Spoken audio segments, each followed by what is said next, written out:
Bom dia. Estava quase muito tempo sem falar, a gente desacostuma, né? Pessoal, obrigado pela oportunidade. Meu tempo é lá atrás, Miriam? Tá, então vai até 50, mais ou menos. Está em 23, ó.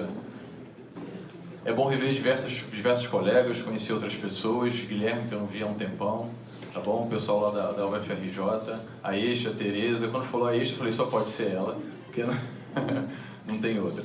Então vamos lá, pessoal. Quando a Miriam mandou uma mensagem para mim me convidando, eu pensei assim, legal. Ela falou, professor, eu queria que você falasse sobre as estratégias que você utiliza para poder ministrar uma aula melhor, porque os seus alunos elogiam a sua aula, eles gostam da sua didática. E quando eu li isso, eu topei, lógico, a gente gosta de desafios, mas eu fiquei um pouco feliz e um pouco preocupado. Eu fiquei feliz porque todo mundo gosta de ser elogiado, gosta de ser reconhecido por aquilo que faz, mas eu fiquei preocupado, Miriam, porque na verdade eu não estudo sobre isso. Eu estudo sobre natação, estudo sobre treinamento esportivo. Aí eu pensei, como é que eu vou cumprir essa missão? Talvez a estratégia seja recordar de tudo aquilo que eu já passei, pegar um pouquinho da minha experiência e mostrar isso para as pessoas. Então, quando eu estava escrevendo meu roteiro, o pessoal que já fez o curso aí comigo, quando eu estava escrevendo meu roteiro, eu comecei a pensar nas minhas experiências, comecei a lembrar dos lugares que eu já trabalhei. Eu já trabalhei como professor de natação, trabalhando com aprendizagem, com condicionamento físico, trabalhei com atletas, né, com rendimento, crianças, jovens e adultos. Trabalhei com educação física escolar e trabalho com ensino superior desde 2005, desculpa. Então, tudo isso me fez juntar um conjunto de experiência. Eu pensei, eu acho que eu vou passar isso então para o pessoal. Então, a minha palestra, a minha apresentação está muito mais baseada na minha experiência e na minha recordação daquilo que eu vivenciei, do que realmente em algo muito acadêmico ou científico. Legal? Então, eu espero que no final da minha fala, vocês consigam, poxa, eu acho que isso é bacana. Isso que o Guilherme faz, eu vou tentar utilizar dentro da minha proposta de trabalhar com o ensino superior, para vocês utilizarem essas estratégias também. Antes disso, eu queria perguntar aqui, quem trabalha com ensino superior, algumas eu já sei, mas quem trabalha com ensino superior e quem gostaria de trabalhar com ensino superior? Beleza, então tem um número considerável aí. Vamos em frente, pessoal. Então, a minha apresentação está dividida em 3 momentos. Primeiro, eu vou falar sobre a ideia da motivação do professor, por que isso é importante. Depois, sobre a importância de a gente criar um clima de aprendizagem, um ambiente de aprendizagem que seja favorável. Quantas vezes a gente deixa de gostar de uma disciplina por causa do professor, e quantas vezes a gente passa a amar uma disciplina também por causa do professor. E por último, eu vou falar a importância da gente entender sobre aquilo que a gente faz, sobre a importância de planejar e de se programar. Se eu não falasse sobre isso, não seria eu. E sobre a importância de utilizar algumas metodologias. O professor, quando ele está na frente dos alunos, ele tem que ser, na minha opinião, o principal responsável por conduzir aquele grupo de indivíduos. Então eu não posso chegar dentro de sala e os alunos até certo ponto. É lógico que aquilo é importante para eles, mas eu acho que eles não devem estar mais motivados do que eu. Então a gente precisa utilizar algumas estratégias para que isso fique evidente para os nossos alunos. Isso não significa que a gente tem que ter gritos de guerra, dar cambalhota, fazer mágica, até porque todas as aulas não tem como ser assim. Algumas aulas são mais interessantes realmente, outras aulas são mais conceituais, mas eu acho que se a gente chega cedo para poder ministrar a aula, se a gente chega antes dos alunos, se a gente faz uma boa programação, se a gente mostra para eles que aquilo é importante para a gente, que a gente acredita que aquilo é importante para eles, eu acredito que eles possam se motivar mais. Então, se os alunos não perceberem que aquilo é importante para mim, eles não vão perceber que aquilo é importante para eles. Então, cada um tem que pensar, o que eu posso fazer para tentar para poder mostrar para os meus alunos que eu estou motivado para poder ministrar aquela aula. No final das contas, a ideia é a seguinte, aquilo que você deve ser, aquilo que você faz deve ser importante para você antes de ser importante para os outros. Eu sempre tive essa preocupação. Às vezes, por diversos motivos, os alunos chegam assim, pô, professor, tá mal calor, o senhor não tá com calor, não? Tô todo suado. Pô, mas nem parece. É porque aqui a gente é um ator. Aqui eu estou num personagem, posso estar sofrendo, posso estar com diversos problemas, mas nesse momento eu vou fazer o melhor de mim, vou fazer o melhor possível. Dentro da ideia do segundo tópico, de a gente criar um ambiente favorável de aprendizagem, foi o que eu disse para vocês, que muitas vezes o professor faz a gente gostar de alguma coisa, ou a gente desgostar de alguma coisa. Eu tenho a ideia de que a gente tem que tentar tratar todo mundo sempre bem, de maneira ética, responsável. Isso pode parecer óbvio, mas nem sempre isso acontece. Alguns professores gostam de botar o terror, gostam dos alunos, que gostam que os alunos tenham medo dele, né? Não, aquela disciplina é horrível, aquele professor ele é muito carrasco, etc. Eu não acho que isso é favorável. Porque a ideia é que a gente realmente contribua com a formação dessas pessoas. Não que a gente os distancie daquilo que a gente faz. Então a gente precisa tratar os alunos bem. Tratar os alunos bem também significa que a gente faça uma prova que realmente meça aquilo que a gente ensinou. Não faz sentido eu querer avaliar algo que eu não ensinei. Se tratar os alunos com respeito significa, como eu disse, chegar no horário, terminar no horário, tratar todo mundo de maneira cordial.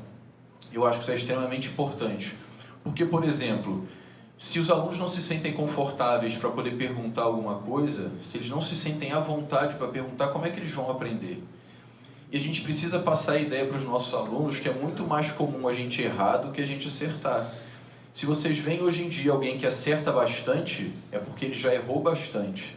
Então a gente precisa incentivar o acerto da mesma maneira que a gente incentiva, ou deveria incentivar, o erro, a tentativa.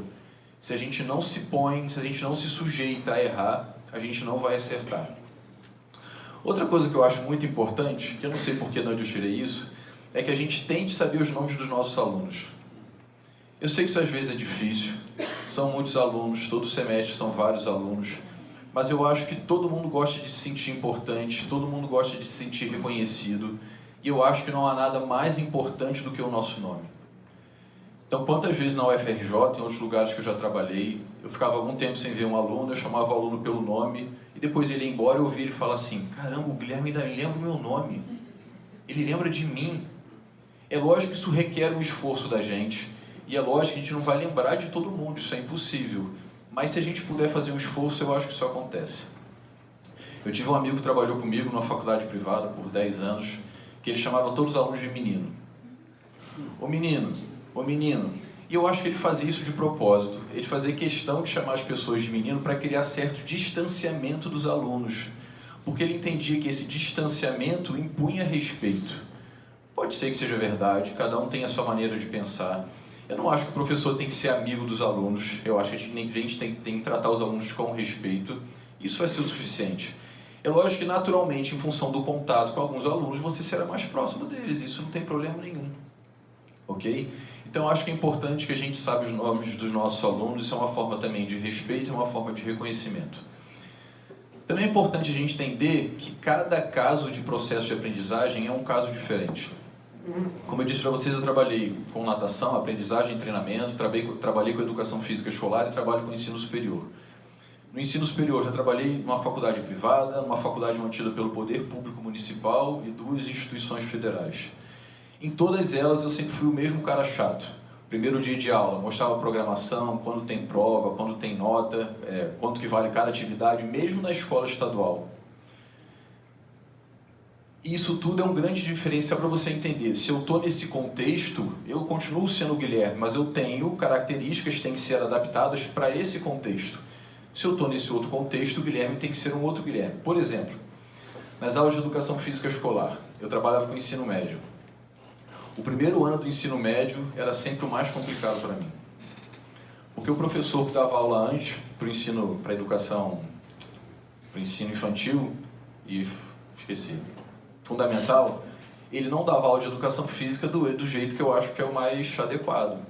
Então os alunos, quando vinham para o primeiro ano do ensino médio para ter aula comigo, eles falavam assim, professor, que papo é esse que vai ter prova? Não é? Como assim a gente não vai jogar futebol? Professor, a gente nunca joga futebol. Então o primeiro ano do ensino médio era muito desgastante para mim. Eu chegava em casa realmente às vezes esgotado, chateado, porque eu quase não conseguia dar aula. Eu tinha que ter embates com os alunos para eles entenderem a filosofia do trabalho. Mas o mais interessante é que depois que eles entendiam, eles não queriam voltar àquela proposta anterior. Demorava, era sofrido, mas o aluno depois chegava para mim e falava assim, pô professor, obrigado. Aquele pior aluno, aquele mais espírito de porco, que te atrapalha bastante, ele falava assim, pô professor, isso é aula de educação física, isso é uma aula de verdade. Então muitas vezes, dependendo da turma, dependendo da quantidade de alunos, inicialmente pode ser que você tenha que ser mais rigoroso, e é interessante, depois alguns alunos falam assim, pô professor, achei que o senhor é mó vacilão, o senhor não é tão vacilão não, o senhor é gente boa.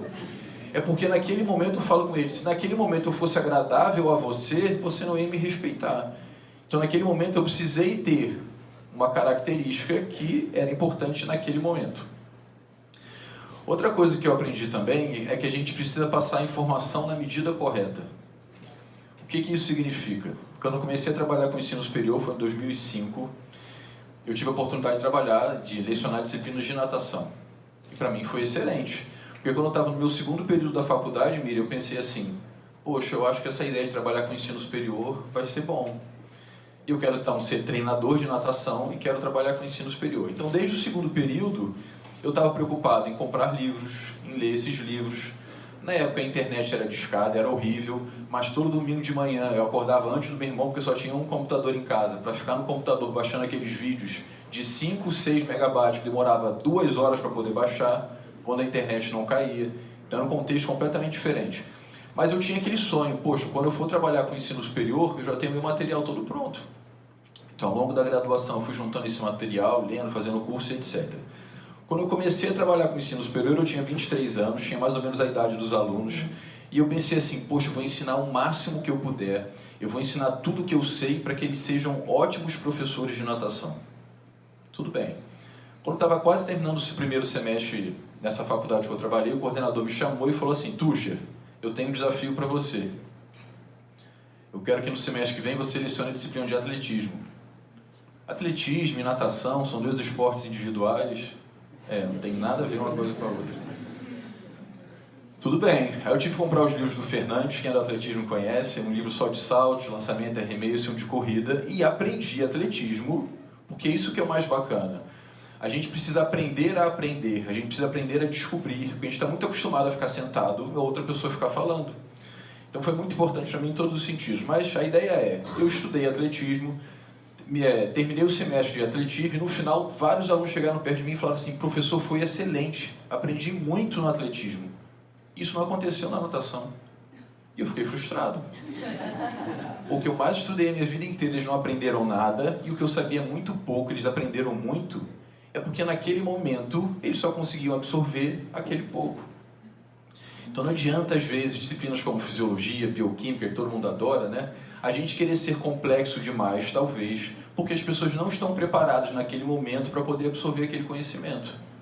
É como meu filho, ele tem 14 anos, às vezes ele faz diversas coisas que eu não concordo, minha esposa fica maluca e eu fico ouvindo, Patrícia vai pensando aí, fico ouvindo, pensando, eu falo, Adriana, ele não está preparado para isso. A cabeça dele não absorve essa complexidade, que a gente fica assim, o mundo, que não sei o que lá, o mundo dele é ele, a escola e os amigos. Então ele não está preparado para isso. É lógico que a gente vai sempre fazer, porque os pais ficam desesperados, mas eles não estão preparados. Por isso que a gente precisa continuar estudando, por isso que tem os cursos de especialização, de mestrado e doutorado, porque a nossa formação ela é para a vida inteira. Então a ideia desse segundo momento é, demonstre que os alunos são importantes, aquela ideia de a gente saber o nome deles, tratá-los com respeito e ensine o que eles estão preparados para poder aprender. A terceira parte e última.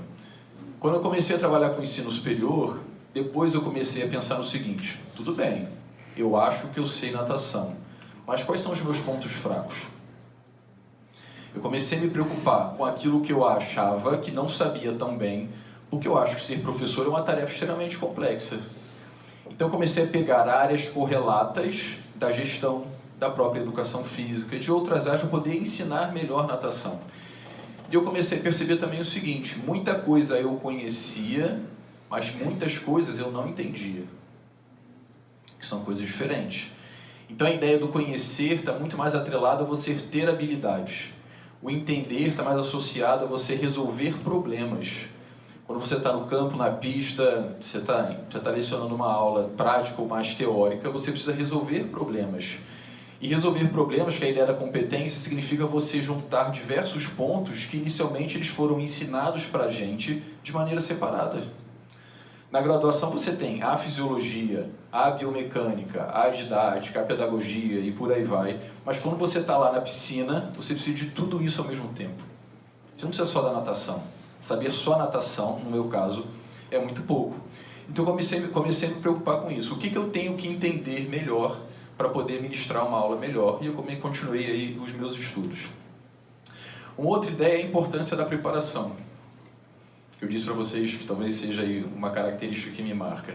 Mesmo em disciplinas que eu já leciono há muito tempo, todas as vezes que eu vou ministrar aquela disciplina novamente, eu olho o material da disciplina para poder me relembrar aquilo que eu tenho que fazer.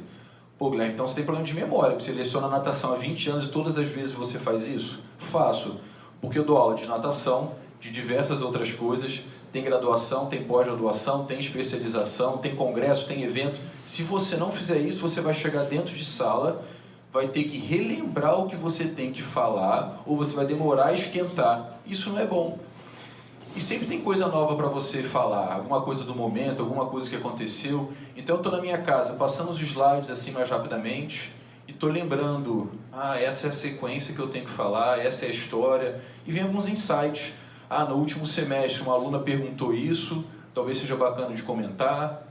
Teve algum tema polêmico sobre esse assunto, alguém que se afogou na barra, será que eu posso fazer isso para a minha aula de prevenção de afogamentos? Como é que eu posso fazer essa discussão? E eu acho isso interessante. Eu trabalhei com uma professora que era muito comum dela falar assim, é melhor o feito do que o perfeito. Eu entendo, mas eu não concordava muito com ela, porque dentro daquele contexto que ela usava essa expressão, para mim parecia ser uma desculpa. E depois eu fui procurar na internet, já tem algum tempo isso, de onde veio essa expressão?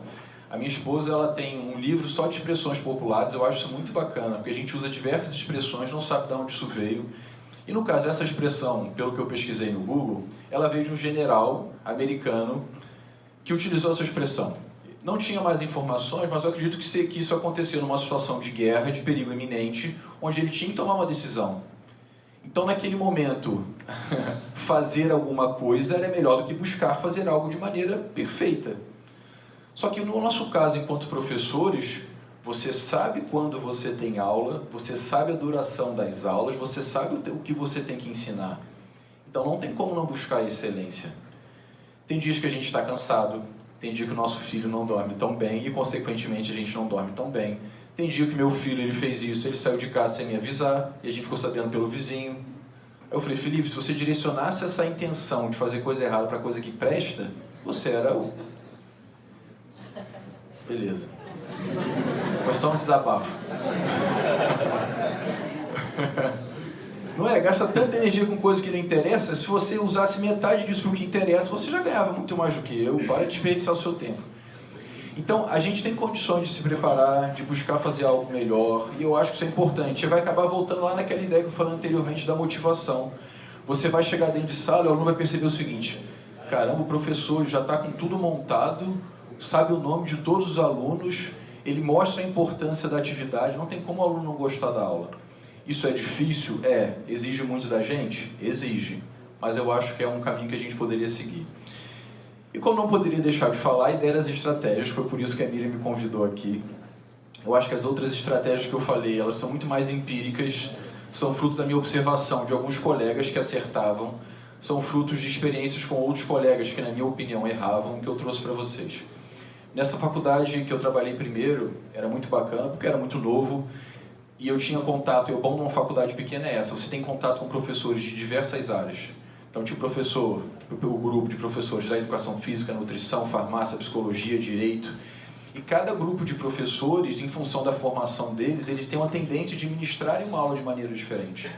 Então para o direito, por exemplo, era muito comum abre o código e eles vão lendo o código juntos. Imagina fazer isso numa aula de fisiologia, os alunos vão morrer. Então, para aquele contexto de alunos, aquilo faz sentido. Então, a gente precisa entender que para cada contexto eu vou utilizar estratégias diferentes. Então, eu só tenho 4 livros para poder mostrar para vocês sobre esse assunto. São os livros que eu tenho na minha biblioteca. Os 2 primeiros livros, eles são sobre aprendizagem baseada em projetos. O que isso significa? Significa que no mundo real, quando os nossos alunos forem precisar resolver algum problema no local de trabalho deles, aquele problema ele é muito mais complexo do que aquilo que a gente ensinou na graduação. E ele vai precisar, como eu disse para vocês, da ideia de competência, vai precisar ligar diversos pontos que não foram ligados na cabeça dele quando ele estava na graduação.